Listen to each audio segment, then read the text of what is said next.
جو احتلام یا جماع کی وجہ سے پیدا ہوتی، ناپاکی کی حالت۔ یاد رکھیے کہ ان مسائل کو پڑھتے ہوئے ہو سکتا ہے آپ بہت جھجکیں یا سنتے ہوئے بہت جھجک محسوس کریں۔ یہ قدرتی بات ہے، اللہ نے ہر ایک کے اندر ایک حیا رکھی ہے اور ان کو پڑھانا بھی ایک نہایت مشکل مرحلہ ہے۔ لیکن کیوں پڑھایا جائے، کیوں بتائی جائیں یہ باتیں؟ کیونکہ یہ انسانی زندگی سے متعلق ہیں۔ دو صورتیں ہو سکتی ہیں، ایک تو یہ کہ یہ کڑوا گھونٹ پیا جائے اور ان باتوں کی حقیقت معلوم کر کے صحیح طرز عمل اختیار کیا جائے، طہارت کا وہ معیار جو اسلام نے قائم کیا اس پر پورا اترا جائے، کیونکہ اس کے بغیر ایمان مکمل نہیں۔ اور دوسرا یہ کہ ان باتوں کو کھولا نہ جائے، وضاحت نہ کی جائے، بتایا نہ جائے اور شرم و حیا کا نام لے کر ان سب مسائل کو دبایا جائے۔ 2-4 روز پہلے کسی نے مجھے بتایا ہائیلی کوالیفائڈ لڑکی کے بارے میں کہ اس نے سوال کیا کسی درس دینے والی سے، اور سوال اس بات کے بارے میں تھا کہ وضو کن کن چیزوں سے ٹوٹتا ہے۔ جب اس کو بتایا گیا تو وہ بڑی حیران ہوئی کہ کیا اس سے وضو ٹوٹ جاتا ہے، اور وہ حالت بالکل ایک نارمل حالت ہے جس کا وہ ذکر تھا۔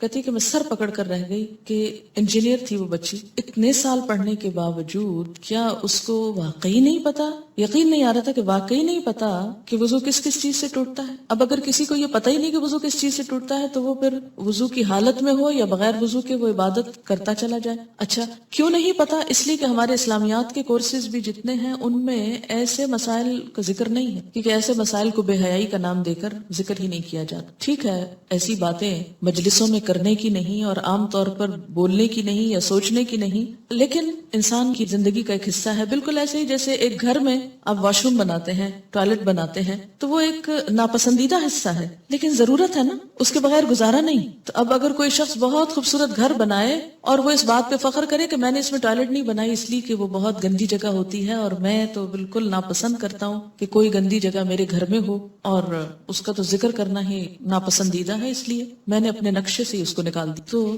ایسا بھلا کس طرح ہو سکتا؟ بالکل اسی طرح جو لوگ ان باتوں کو دین کا حصہ نہیں، دین کے نقشے سے غائب کیے ہوئے ہیں اور پھر سمجھتے ہیں کہ وہ سب ٹھیک کر رہے ہیں، تو یہ درست نہیں۔ ایک اور بات یہ کہ خاتون ہوتے ہوئے ایسی بات کرنا اور پھر اس کو پبلکلی کرنا ایک اور بڑی مشکل ہے، تو اس میں بھی ہمارے سامنے ایک رہنمائی موجود ہے۔ حضرت عائشہ رضی اللہ تعالیٰ عنہ اور عام طور پر ازواج مطہرات نے اس طرح کے مسائل جو ہیں وہ پبلکلی بتائے ہیں، سیکریفائس کیا ہے تاکہ دوسرے لوگوں کو ایک رہنمائی ملے۔ ہمارے ہاں مشکل یہ ہے کہ اسلام کے ساتھ تقدس کا ایک ایسا، یعنی انبیاء علیہ السلام ہو یا ان کی ازدواجی اور ذاتی زندگی، ان سب کو ہم نے تقدس کے ایسے آئینے میں دیکھا ہے کہ جس میں ان کا انسان ہونا نقشے سے نکال دیا گیا، جبکہ ان کی ساری نیکی، تقوی اور پاکیزگی میں خوبصورت بات یہ کہ وہ انسان تھے اور ہم جیسے ہی تھے انسان ہونے کے ناطے، انسانی ضروریات ہم جیسی تھی، کھانا پینا اور باقی خواہشات وغیرہ، لیکن ان کی بڑائی کیوں ہے کہ انہوں نے ان تمام چیزوں کے بارے میں اللہ تعالیٰ کی مرضی کو مکمل طور پر اپنایا۔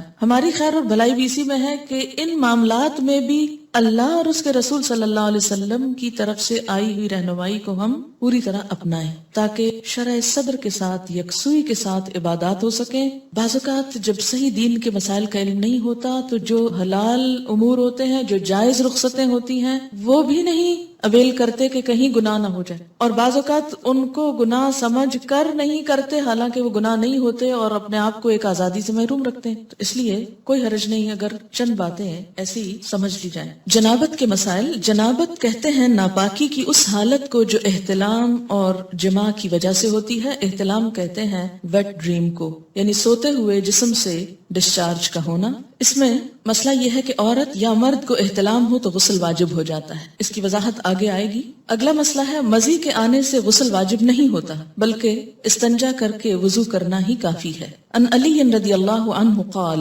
كنت رجلا مذاء فكنت استحي ان اسأل النبي صلی اللہ علیہ وسلم لمكان ابنته فامرت المقداد بن الاسود رضی اللہ عنہ فسأله فقال يغسل ذكره ويتوضأ، رواہ مسلم۔ حضرت علی رضی اللہ تعالیٰ عنہ کہتے ہیں کہ مجھے مزی کی شکایت تھی۔ مزی ہوتا ہے عام حالات میں ویٹ ڈسچارج ہونا۔ میں نبی صلی اللہ علیہ وسلم سے مسئلہ دریافت کرنے میں شرم محسوس کرتا تھا کیونکہ آپ کی بیٹی میرے نکاح میں تھی۔ میں نے حضرت مقداد بن اسود رضی اللہ تعالیٰ عنہ سے درخواست کی کہ وہ رسول اللہ صلی اللہ علیہ وسلم سے مسئلہ دریافت کریں۔ چنانچہ حضرت مقداد رضی اللہ تعالیٰ عنہ نے آپ سے مسئلہ دریافت کیا تو آپ صلی اللہ علیہ وسلم نے فرمایا کہ پیشاب کی جگہ دھو کر وضو کر لیا کریں، اس سے طہارت ہو جاتی۔ یعنی عام ویٹ ڈسچارج جو ہے اس سے ناپاکی یا جنابت نہیں ہوتی، اس میں نہانا ضروری نہیں ہوتا۔ بیوی سے تعلق کرنے سے پہلے یہ دعا مانگنی چاہیے، یعنی جسمانی تعلق مراد ہے۔ ان ابن عباس رضی اللہ عنہما قال قال رسول اللہ صلی اللہ علیہ وسلم لو ان احدکم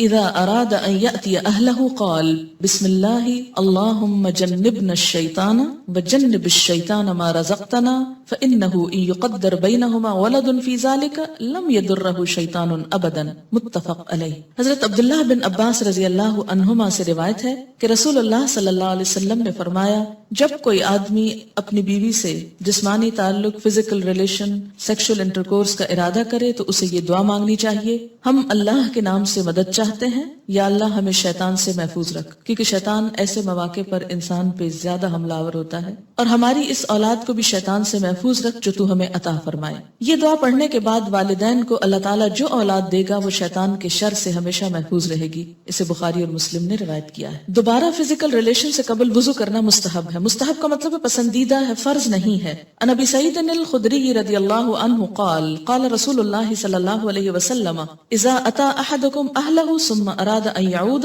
فلیتوضأ، رواہ مسلم۔ حضرت ابو سعید خدری رضی اللہ تعالیٰ عنہ کہتے ہیں کہ رسول اللہ صلی اللہ علیہ وسلم نے فرمایا، جب کوئی آدمی اپنی بیوی سے تعلق قائم کرے پھر دوبارہ کرنا چاہے تو پہلے وضو کرے، یعنی ایک دفعہ کے تعلق کے بعد ضروری نہیں کہ نہایا جائے، اگر اس کے کچھ عرصے بعد دوبارہ تعلق کی ضرورت ہو، مثلا یعنی ایک رات ہو سکتی ہے۔ اس کا مطلب یہ ہے کہ نہانا ضروری ہے کس کے لیے؟ نماز کے لیے، عبادت کے لیے، قرآن پڑھنے کے لیے۔ لیکن اگر انسان ناپاکی کی حالت میں ہے ابھی اور دوبارہ ایک شخص بیوی کے ساتھ تعلق قائم کرنا چاہتا ہے تو ضروری نہیں کہ نہانے کے بعد پھر کرے۔ دوبارہ تعلق میں کوئی چیز مانے نہیں، ہاں بہتر ہے وضو کر لے۔ مستحب کا مطلب کیا؟ بہتر ہے وضو کر لے، اور وضو یہاں ایک طرح سے فریشنس پیدا کرتا ہے انسان کے اندر۔ لیکن اگر کوئی وضو بھی نہیں کرتا، یعنی یہ ایسا وضو نہیں جیسے نماز کے لیے آپ وضو کرنا ضروری ہے کہ اس کے بغیر نماز نہیں ہوگی، تو اگر دوبارہ تعلق میں وضو نہیں کیا تو اس کا یہ مطلب نہیں کہ گناہ کا کام کر رہا ہے۔ مستحب کا مطلب کیا ہے؟ پسندیدہ ہے، اچھی بات ہے، لیکن اگر کوئی نہیں کر سکتا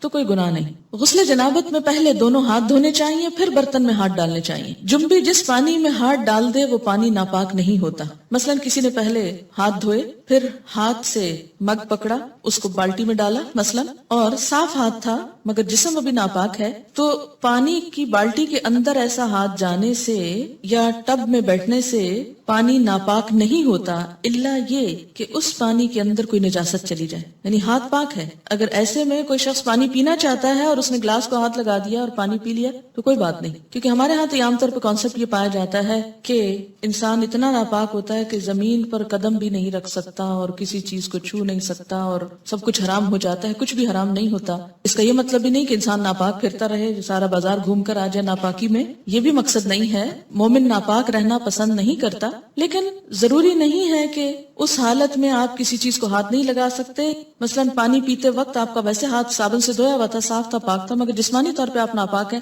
مثال کے طور پر اگر پانی کے اندر کوئی چیز اچانک چلی جاتی ہے اور آپ ایک انگلی کے ساتھ اس کو ہٹانا چاہتے ہیں اور اس کے بعد اس پانی کو پینا چاہتے ہیں، پی سکتے ہیں۔ یعنی ناپاک جسم پر جب تک نجاست نہ ہو تو صاف ہاتھ یا جسم کا کوئی حصہ پانی میں چلا جائے، اس پانی سے غسل بھی کیا جا سکتا ہے، یا اگر وہ صاف ہے اس کو کسی بھی کام میں استعمال کیا جا سکتا ہے، اس سے کپڑے دھوئے جا سکتے ہیں یا کوئی اور۔ ان ابن عباس رضی اللہ عنہما قال اغتسل بعض ازواج النبی صلی اللہ علیہ وسلم فی جفنۃ فجاء النبی صلی اللہ علیہ وسلم لیتودأ منها او یغتسل فقالت له یا رسول اللہ انی کنت جنبا فقال ان الماء لا يجنب، رواہ احمد۔ حضرت عبداللہ بن عباس رضی اللہ تعالی عنہما فرماتے ہیں کہ ازواج مطہرات میں سے کسی نے ایک ٹب کے پانی سے غسل جنابت کیا، نبی صلی اللہ علیہ وسلم تشریف لائے، وضو یا غسل کرنے لگے تو بولی، اے اللہ کے رسول صلی اللہ علیہ وسلم، میں حالت جنابت میں تھی اور میں نے اس ٹب کے پانی سے غسل کیا تھا۔ آپ نے فرمایا پانی جنبی نہیں ہوتا، یعنی اگر تمہارا ہاتھ یا جسم کا کچھ حصہ اس پانی میں چلا گیا تو اس سے پانی ناپاک نہیں ہوا۔ اسے احمد وغیرہ نے روایت کیا ہے۔ حالت جنابت میں کسی سے مصافحہ کرنا، سلام دعا کرنا یا بات چیت کرنا جائز ہے۔ عن ابی ہریرہ رضی اللہ عنہ ان النبی صلی اللہ علیہ وسلم لقیہ فی بعض طریق المدینہ وہو جنب فانخنست منہ فذهب فاغتسل ثم جاء فقال أين كنت يا أبا هريرة قال كنت جنبا فكرهت أن أجالسك وأنا على غير طهارة قال سبحان الله إن المؤمن لا ينجس رواہ البخاری۔ حضرت ابو ہریرہ رضی اللہ تعالی عنہ کہتے ہیں کہ مدینہ کی کسی گلی میں ان کی نبی صلی اللہ علیہ وسلم سے ملاقات ہوئی۔ اس وقت حضرت ابو ہریرہ جنبی تھے، چنانچہ وہ وہاں سے کھسک گئے، جا کر غسل کیا، پھر خدمت اقدس میں حاضر ہوئے۔ آپ نے پوچھا ابو ہریرہ تم کہاں چلے گئے تھے؟ حضرت ابو ہریرہ نے عرض کیا میں حالت جنابت میں تھا، لہٰذا میں نے آپ کے پاس اس حالت میں بیٹھنا اچھا نہ سمجھا۔ آپ نے فرمایا سبحان اللہ، مومن کسی بھی حالت میں ناپاک نہیں ہوتا۔ اسے بخاری نے روایت کیا ہے۔ یعنی اگر ایسی حالت میں مثلا کوئی مہمان آ گیا ہے یا بچہ رو رہا ہے یا کوئی اور ایسا دنیا کا ضروری کام پڑ جاتا ہے، انسان کو کوئی ٹیلی فون آ جاتا ہے، بات کرنی پڑ جاتی ہے، تو کسی بھی کام میں حالت جنابت مانے نہیں۔ حالت جنابت مانے ہے کس میں؟ عبادات۔ لیکن یاد رکھیے اس کا یہ مطلب نہیں کہ انسان ناپاکی میں ہی گھومتا پھرتا رہے بے وجہ، جلد از جلد پاک ہو، لیکن یہ سمجھنا کہ نہیں میں اچھوت ہو گیا، اب کسی کے سامنے نہیں جا سکتا یا کسی سے بات نہیں کر سکتا، تو ایسی بات نہیں۔ حالت جنابت میں کھانے پینے کے لیے ہاتھ دھونا کافی ہے، البتہ وضو کرنا افضل ہے۔ ان عائشہ رضی اللہ عنہا ان النبی صلی اللہ علیہ وسلم کان اذا اراد ان یاکل وهو جنب غسل یدیہ، رواہ ابن ماجہ۔ حضرت عائشہ رضی اللہ تعالی عنہا کہتی ہیں کہ رسول اللہ صلی اللہ علیہ وسلم حالت جنابت میں کوئی چیز کھانا چاہتے تو پہلے اپنے ہاتھ دھو لیتے۔ اسے ابن ماجہ نے روایت کیا، یعنی حالت جنابت میں کھا سکتے ہیں، اور خاص طور پر جیسے رمضان کا مہینہ ہے، یعنی رمضان میں اگر کوئی شخص حالت جنابت میں اٹھتا ہے، سحری کا وقت ہے، سحری کھا سکتا ہے اور کھانے کے بعد نماز سے پہلے نہا سکتا ہے۔ یعنی حالت جنابت میں اگر روزے کا کچھ حصہ شامل ہو گیا صبح کے وقت کو کوئی حرج نہیں، اللہ کہ نماز تو نہیں چھوڑی جا سکتی، وہ تو پڑھی جائے گی۔ کتنی دیر لگے گی؟ آدھا گھنٹہ، گھنٹہ، کیونکہ اس کے بعد تو سورج بھی نکل آئے گا، اگر نہیں نہائے تو نماز جائے گی۔ تو ایسا روزہ کیا روزہ جس میں نماز ہی نہ پڑھی گئی۔ ان عائشہ رضی اللہ عنہا قالت کان رسول اللہ صلی اللہ علیہ وسلم اذا کان جنبا فاراد ان یاکل او ینام تودع وضوءه للصلاة، رواہ مسلم۔ حضرت عائشہ رضی اللہ تعالی عنہا فرماتی ہیں کہ رسول اللہ صلی اللہ علیہ وسلم حالت جنابت میں کھانا یا سونا چاہتے تو پہلے نماز کی طرح وضو کر لیتے۔ اسے مسلم نے روایت کیا، اور یہ وضو فرض میں نہیں ہے، واجب میں نہیں ہے، یہ مستحب میں ہے۔ یعنی ایک اچھی فیلنگ کے لیے نہانے میں ٹائم لگتا ہے تو کوئی بھی کام کرنے سے پہلے وضو کر لیا جائے۔ جنبی مسجد سے گزر سکتا ہے لیکن ٹھہر نہیں سکتا۔ حالت جنابت میں اگر کسی کو مسجد سے گزرنا پڑ رہا ہے، مثلاً اس کا گھر ہے مسجد کے اوپر اور رستہ ایسا ہے کہ صحن سے گزر کے اوپر چڑھتا ہے، تو ایسی صورت میں گزرنا جائز ہے، لیکن وہاں بیٹھ جانا یا دن گزارنا یہ درست نہیں۔ ان جابر رضی اللہ عنہ قال کان احدنا یمر فی المسجد جنبا مجتازا، رواہ سعید بن منصور۔ حضرت جابر رضی اللہ تعالی عنہ فرماتے ہیں کہ ہم حالت جنابت میں مسجد سے گزر جایا کرتے تھے۔ اسے سعید بن منصور نے روایت کیا ہے۔ حالت جنابت میں زبانی اللہ کا ذکر کرنا جائز ہے۔ مثلا انسان صبح اٹھا ہے تو اٹھ کے دعا جو پڑھی جاتی ہے الحمدللہ الذی احیانا بعد ما اماتنا والیہ النشور، پڑھ سکتا ہے۔ اسی طرح اگر صبح شام کی دعائیں پڑھ رہا ہے تو پڑھ سکتا ہے، یا استغفار کرنا چاہتا ہے تو کر سکتا ہے۔ رات کو سوتے میں کوئی خواب برا آ گیا تو وہ دعا پڑھ سکتا ہے، یا نیند نہیں آ رہی تو کچھ ذکر کرنا چاہتا ہے اور لیکن ہے حالت جنابت میں تو کوئی رکاوٹ نہیں، زبانی اللہ کا ذکر کر سکتا۔ یا اسی طرح جیسے سوتے وقت آیت الکرسی پڑھی جاتی ہے، سونے کے آداب آپ نے پڑھے ہوں گے کہ دائیں طرف کروٹ لے کر ہاتھ گال کے نیچے رکھ کے آیت الکرسی پڑھ کے چاروں طرف پھونک مار دی جائے۔ اب اگر حالت جنابت میں انسان تو کیا آیت الکرسی نہیں پڑھے گا؟ پڑھے گا، کوئی حرج نہیں۔ ان عائشہ رضی اللہ عنہا قالت کان النبی صلی اللہ علیہ وسلم یذکر اللہ علی کل احیانہ، رواہ مسلم۔ حضرت عائشہ رضی اللہ تعالی عنہا فرماتی ہے کہ نبی اکرم صلی اللہ علیہ وسلم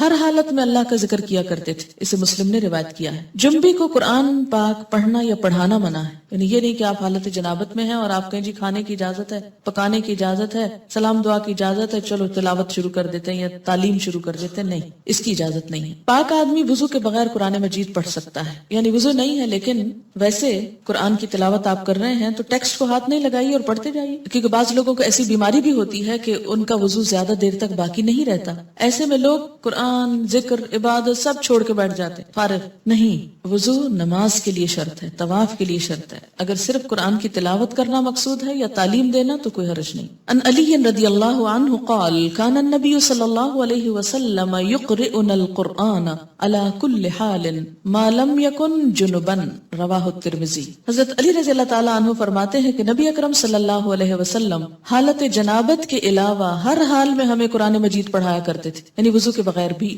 مراد سے یہ۔ اسے ترمذی نے روایت کیا ہے۔ حالت جنابت کو بڑی ناپاکی کہتے ہیں۔ عام طور پہ فقہ کی کتابوں میں حدث اکبر لکھا ہوتا ہے. حدث اصغر چھوٹی ناپاکی ہوتی ہے جو جنابت کے علاوہ عام طور پر وضو ٹوٹنے کے اسباب کی وجہ سے ہوتی ہے. جنبی سونے سے قبل غسل نہ کر سکے تو اسے وضو کر لینا چاہیے. ان عائشہ رضی اللہ عنہا قالت کان النبی صلی اللہ علیہ وسلم اذا اراد ان ينام وهو جنب غسل فرجه وتوضا للصلاة رواہ البخاری. حضرت عائشہ رضی اللہ تعالی عنہا سے روایت ہے کہ نبی اکرم صلی اللہ علیہ وسلم جب حالت جنابت میں سونے کا ارادہ فرماتے تو اپنی شرمگاہ دھو کر نماز کی طرح وضو فرما لیتے. یہ مستحب ہے ایسا کرنا، اسے بخاری نے روایت کیا ہے. جنبی کے لیے وضو کر کے سونا افضل ہے لیکن نہ کرنے کی رخصت ہے. ان ابن عمر رضی اللہ عنہما ان عمر استفتى النبي صلی اللہ علیہ وسلم فقال هل ينام احدكم وهو جنب قال نعم ليتوضا ثم لينم حتى يغتسل اذا شاء رواہ مسلم. حضرت عبداللہ بن عمر رضی اللہ تعالی عنہما سے روایت ہے کہ حضرت عمر رضی اللہ تعالی عنہ نے نبی اکرم صلی اللہ علیہ وسلم سے مسئلہ پوچھا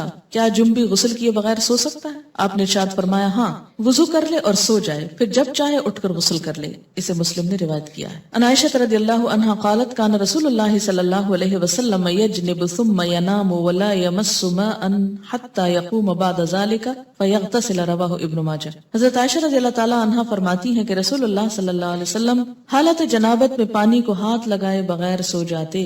یعنی یہ بات بھی ملتی ہے جہاں وضو کر کے سوتے وہاں یہ بھی کہ بسا اوقات وضو بھی نہیں کرتے تھے اور سو جاتے، پھر اٹھ کر غسل فرماتے. اسے ابن ماجہ نے روایت. اٹ ڈیپینڈس کہ انسان کی طبیعت کیسی ہے، موسم کیسا ہے، پانی کی اویلیبلٹی کتنی ہے. اگر ہو سکے تو بہت اچھا ہے، لیکن نہیں تو گناہ نہیں. غسل جنابت میں پہلے دونوں ہاتھ دھونے چاہیے، پھر طہارت حاصل کر کے وضو کرنا چاہیے. جنابت مدت مسح ختم کر دیتی، یعنی حالت جنابت میں پھر آپ کا مسح نہیں رہتا جراب کے اوپر. غسل جنابت کے لیے پانی میسر نہ ہو تو غسل کی نیت سے کیا گیا تیمم ہی غسل جنابت کا کام دیتا ہے. اس کی وضاحت آگے آ جائے. سوال ہے کیا حالت جنابت میں بچے کو دودھ پلا سکتے ہیں؟ جی ہاں پلا سکتے ہیں، لیکن افضل ہے کوشش کریں کہ اس کے بغیر پلائیں، اور آپ نیت کر لیں تو ہو بھی جائے گا. لیکن بسا اوقات ایسا ہوتا ہے کہ کوئی سرونٹ نہیں، کوئی ہیلپر نہیں، بچے اوپر تلے ہیں ایک ایک دو دو ساتھ ساتھ، تو پھر اس میں بہت سی ایسی چیزیں انسان چاہنے کے باوجود کر نہیں سکتا، تو دودھ ناپاک نہیں ہوتا. صرف یہ ہے کہ کیفیت کا فرق ہے. نہانے کے بعد جو انسان کی کیفیت ہوتی ہے اس میں ایک اطمینان اور سکون کی کیفیت ہوتی ہے.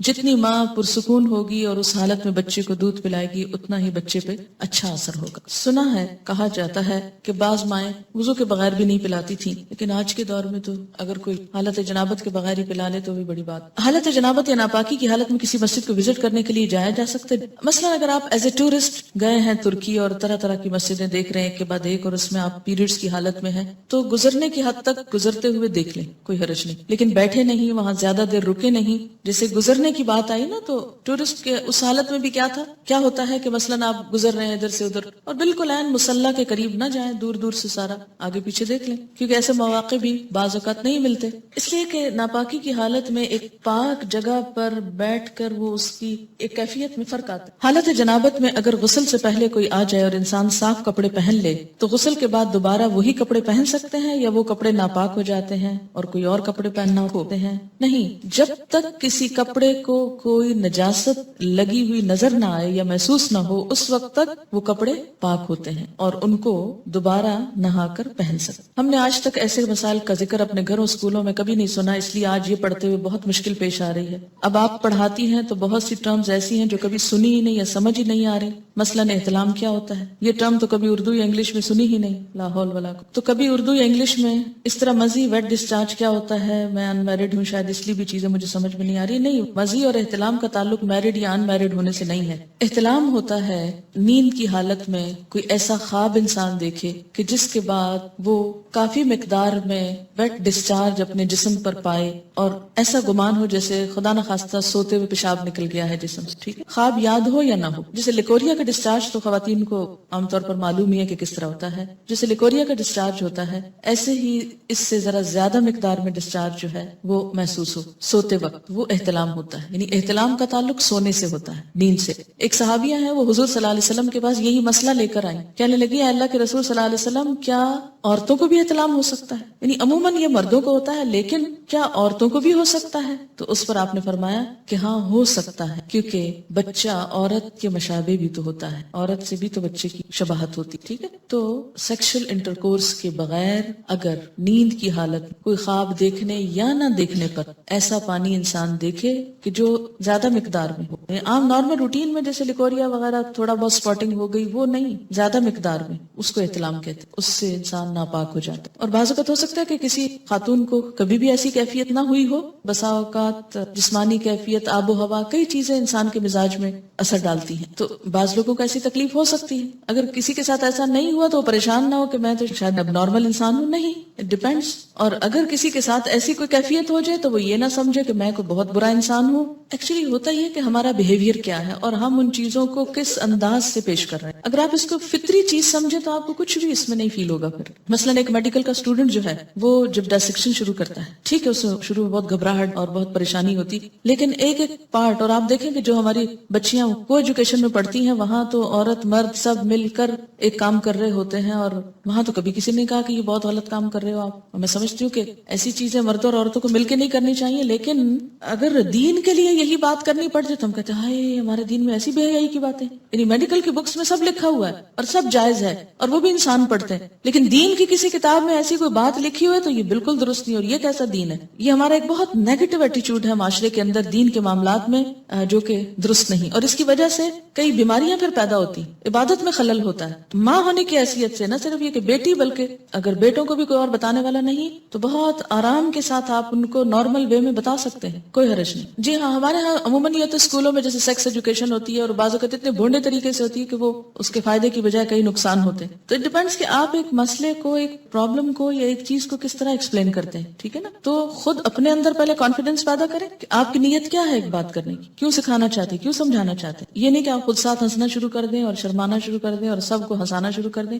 یہ ہنسنے کی باتیں نہیں، مجھے سمجھ میں نہیں آتی ان باتوں میں سے ہنسنے کی کون سی بات ہے۔ کسی مومن کا یہ مزاج ہی نہیں ہو سکتا کہ وہ ایسی باتوں میں نمبر ایک دلچسپی لے، یا ایسی باتیں مجلسوں میں عام طور پر بلا ضروری ڈسکس کی جائیں یا ان کے نام زبان پر لائے جائیں، نہیں ہونا چاہیے۔ لیکن علم کی حد تک عمل کے لیے ان کا ذکر بھی ضروری ہے، کیونکہ یہ انسانی زندگی سے متعلق چیزیں۔ مزی عام طور پر لفظ جو ہے یہ ویٹ ڈسچارج جیسے لیکوریا ہوتا ہے ایسے ہی ہوتا ہے، لیکن یہ جاگتے ہوئے ہوتا ہے، یہ نیند کی حالت میں نہیں، یہ جاگنے کی حالت میں ہوتا ہے۔ اور اس میں عموماً ایسا ہوتا ہے کہ مثلا کوئی ایسا سین آپ نے دیکھا ہے ٹیلی ویژن میں، یا ایسی کوئی کتاب پڑھی ہے، یا کوئی بھی ایسی چیز کہ جس سے جسم کے اندر خلل آتا ہے، یعنی انسان کے ایموشنز جو ہیں وہ ڈسٹرب ہوتے ہیں، تو ایموشنز کے فرق سے یہ ڈسچارج ہوتا ہے۔ یعنی لیکوریا جو ہوتا ہے بغیر ایموشنز کے ہوتا ہے، لیکن یہ ایموشنل کیفیت کے ساتھ ہوتا ہے۔ ایموشنل کیفیت کے ساتھ جو ویٹ ڈسچارج ہوتا ہے، اس سے استنجا بھی لازم ہے اور وضو بھی لازم ہے، لیکن نہانا لازم نہیں۔ وہ بھی ہو سکتا ہے، کوئی سائیکولوجیکل پرابلم ہو سکتا ہے یا کچھ بھی، اس کو نام دے سکتے ہیں، لیکن مزی میں لفظ آپ یوں سمجھے جیسے مزہ لفظ ہے نا، یہ اسی سے نکلا ہے یہ لفظ، ٹھیک ہے۔ ایک بچی کی ریسنٹلی شادی ہوئی، اس نے ایک میل مجھ کو کی، وہ اس قدر بیچاری پریشان، چھوٹی سی عمر کی بچی تھی، شادی ہوگی، اس کو شاید پہلے سے کسی نے کچھ نہیں بتایا، نہ ماں بتاتی نہ کوئی اور، جو ضروری چیز ہے وہ کوئی نہیں بتاتا، اور فضول میں بہت کچھ پڑھ لیتے ہیں۔ تو اب وہ کچھ بہت ہی جینون جو اس کے شوہر کے رویے تھے ان پر وہ اس قدر خوف زدہ تھی اور پریشان کہ شاید میرے ساتھ کوئی بہت ہی گناہ کا کام ہو رہا ہے اس طرح۔ تو ایسا کیوں ہے؟ اس لیے کہ یا تو اس کو اتنا چھپایا گیا اور بتایا ہی نہیں گیا، یا یہ ہے کہ بلو پرنٹس بچے چھپ چھپ کے دیکھیں تو ماں باپ کو خبر نہ ہو۔ ان رویوں میں بہت نارمل اور بہت فطری انداز میں، نیچرل انداز میں آپ کو بہیو کرنے کی ضرورت ہے۔ سوال ہے، مزی والا کپڑا دھونے کا موقع نہ ہو اور گھر سے باہر کسی ایسی جگہ پر ہو کہ بدل بھی نہ سکے اور نماز کا وقت آئے تو کیا نماز پڑھ سکتے ہیں؟ اس میں ہر انسان کو اپنی کیفیت کا پتہ ہوتا ہے، یہ بالکل ایسے جیسے لیکوریا کا ڈسچارج ہے، تو اس میں ڈسچارج کے بعد استنجا ضروری ہے۔ اگر استنجا کرنا ہے آپ تو پھر دھونے کا موقع کیوں نہیں آخر؟ اور آگے آپ انشاءاللہ ڈیٹیل پڑھیں گے کہ بعض اس طرح کے سپاٹس جو ہیں وہ صرف کھرچنے کریدنے سے ہی، یعنی ان کو اگر رب کر دیا جائے اور جھاڑ دیا جائے تو وہ صاف ہو جاتے ہیں۔ کیا جنابت کی حالت میں کھانا تیار کیا جا سکتا ہے؟ جی بالکل کیا جا سکتا ہے۔ ایسا ہے کہ اگر آپ اپنے بچوں کو کوئی چیز بول کے نہیں ایکسپلین کر سکتے کہ جھجک آتی ہے اور بڑے ہو گئے ہیں، یا کچھ لکھ کر دیجئے۔ جاگتے ہوئے اگر کچھ خیالات کے بعد اگر کم ڈسچارج، بات یہ ہے کہ کم ہو یا زیادہ ہو، جو ڈسچارج ہے اس کے لیے استنجا اور وضو دونوں ضروری ہے۔ ایک لڑکی کی کی ماں نہ تھی، چچی اور کچھ آنٹیز رہتی تھی. جب اس بیچاری کو پیریڈز ہوئے تو اس نے بھائیوں کو بتایا، کیونکہ بھائیوں سے چھوٹی تھی. وہ بھائی پریشان ہو گئے، ڈاکٹر کے پاس لے جانے لگے. تو لڑکی کے والد جب گھر آئے تو انہوں نے چچی سے کہا اور اس طرح. تو وہ یعنی بعض اوقات ایسی چیزیں پھر بہت امبیرسمنٹ کا سبب بن جاتی ہیں نا، کہ جب بچوں کو آپ ماں نہیں بتا رہی جو ان کی سب سے بڑھ کے خیرخواہ ہے، تو پھر وہ کیا کرتی ہیں، سہیلیوں سے پوچھتی ہیں، اوروں سے پوچھتی ہیں، ادھر ادھر سے کوئی ان پہ ہنستا ہے، کوئی مذاق اڑاتا ہے، اور یہ ساری زندگی یہ چیزیں خوف کی چیزیں بن کے رہ جاتی. تو